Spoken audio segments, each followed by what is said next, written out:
In the near future, the Chinese, and of course, they will appoint their own Dalai Lama, the 15th Dalai Lama, that particular candidate will not have any kind of legitimacy. Does Beijing have any legitimacy to give its approval? They don't have any legitimacy at all because it's an atheist government. Why do you think Beijing wants to choose the next Dalai Lama? For the Chinese, they have always tried to gain control over Tibetans through the Lamas. The Indian government has made it clear that they will support whatever His Holiness the 14th Dalai Lama and the Tibetan people, especially the Central Tibetan administration, whatever they decide on.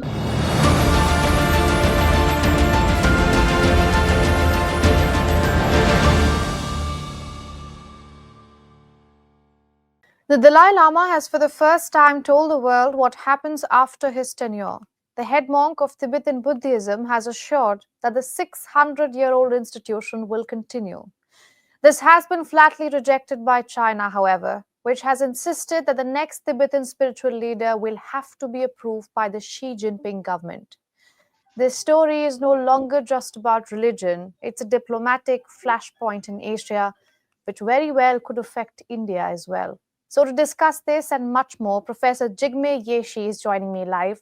He is an assistant professor in the Department of Political Science, University of Calcutta, and also has a PhD from the Center for East Asian Studies, JNU. Professor, thank you so much for joining me. Thank you for having me. Thank you. All right, Professor, let me start with history first. Has the process of reincarnation always been this political? Yes, in a way, you can consider it to be a political process because from 1642, when the fifth Dalai Lama was chosen, right? Because from the fifth Dalai Lama onwards, from 1642, we have the establishment of the traditional Tibetan government. So then onwards, in a way, it has been politicized. And also the other lamas and all and their reincarnation, some amount of politics does figure into it because of course everything is political in a way, right? If you understand, many cases, most of these lamas, as we all know, the Rinpoches or the reincarnates, they were not only religious figures but also they exercised a lot of influence and exercised a degree of political power. So in that way, politics has somewhat figured into this process. But with the Chinese communists and with them choosing their Panchen Rinpoche, right, the 11th Panchen Rinpoche in 1995, it has completely become political. It is actually them who has politicized the issue more. Right. And also for those who are probably not as well read as you, in modern times, how do you think the next Dalai Lama will be chosen? His Holiness, the 14th Dalai Lama, has already made it clear from his statement that was given yesterday, that is on the 2nd of July, right, that his line will continue. There will be a 15th as well as a 16th Dalai Lama. And the responsibility of selecting the Dalai Lama lies completely or singularly with his trust, the Gande Podrang trust, as well as his office. He has also specifically mentioned that his organization, the Gande Podrang Trust, will have to consult, of course, the other high lamas of Tibetan Buddhism, and also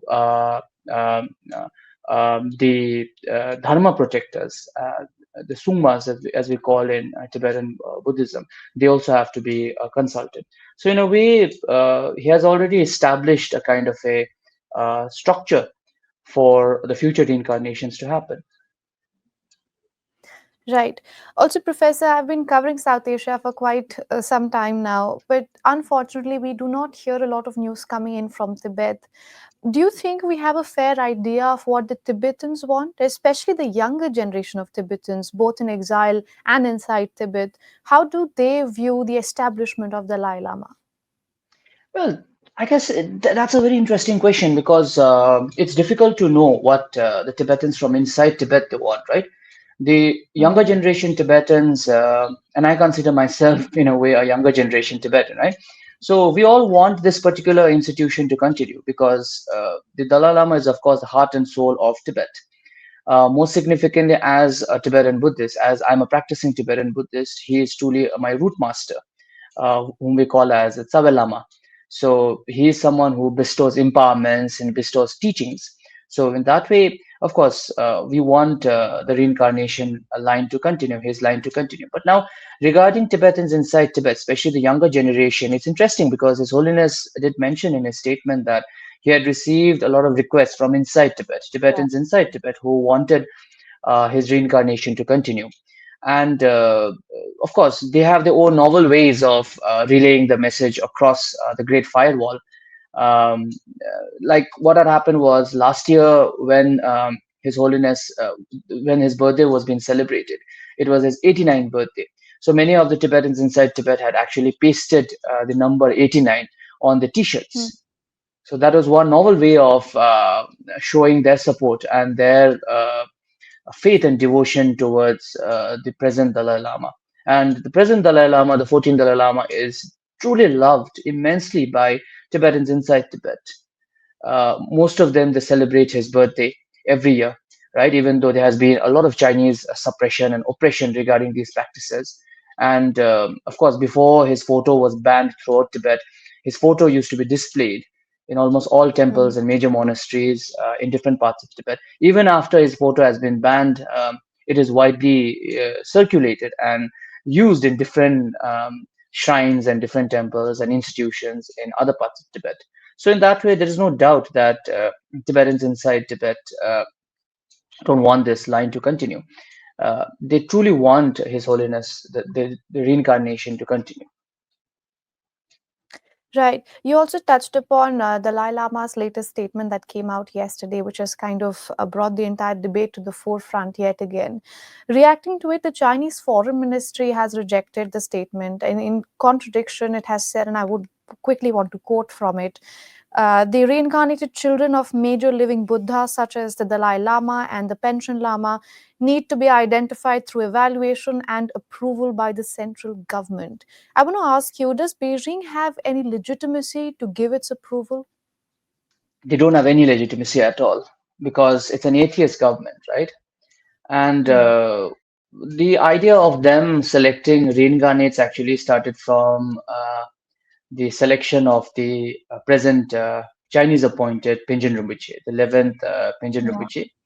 He was appointed in 1995. Of course, His Holiness the 14th Dalai Lama and other Tibetans had selected their own candidate.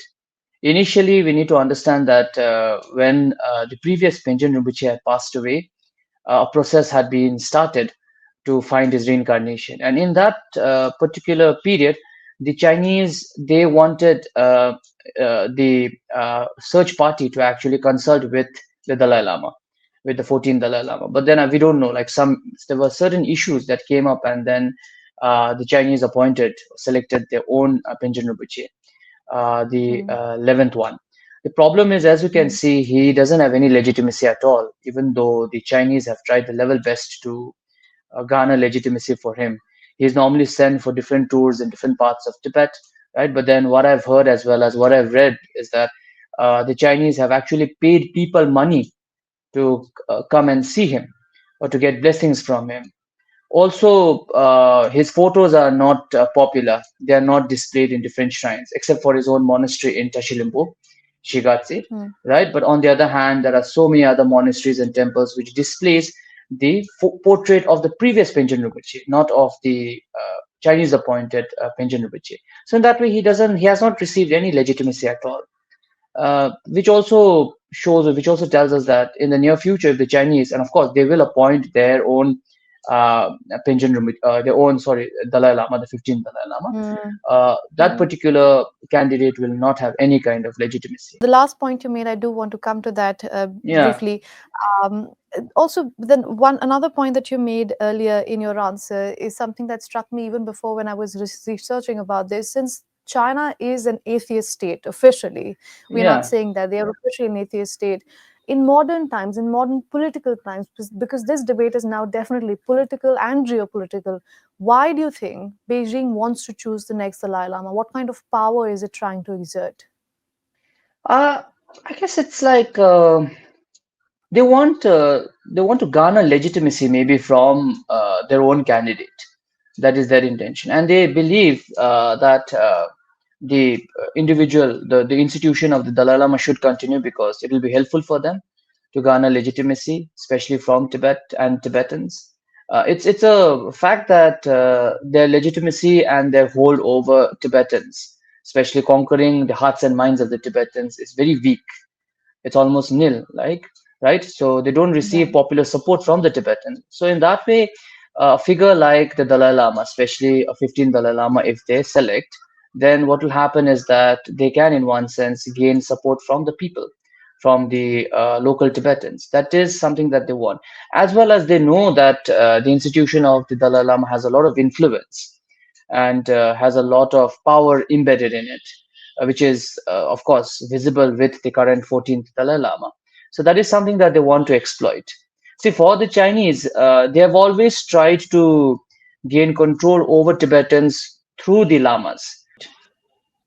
Also, since you hinted that there could come a time when we could have two Dalai Lamas, one chosen by the quote unquote free world and the other chosen by China, I want to ask you, like, where does that leave the entire world? Like, does that mean that the conflict, not in the literal terms of a battlefield, but conflict of ideologies, conflict between the geography that we are seeing, could that escalate?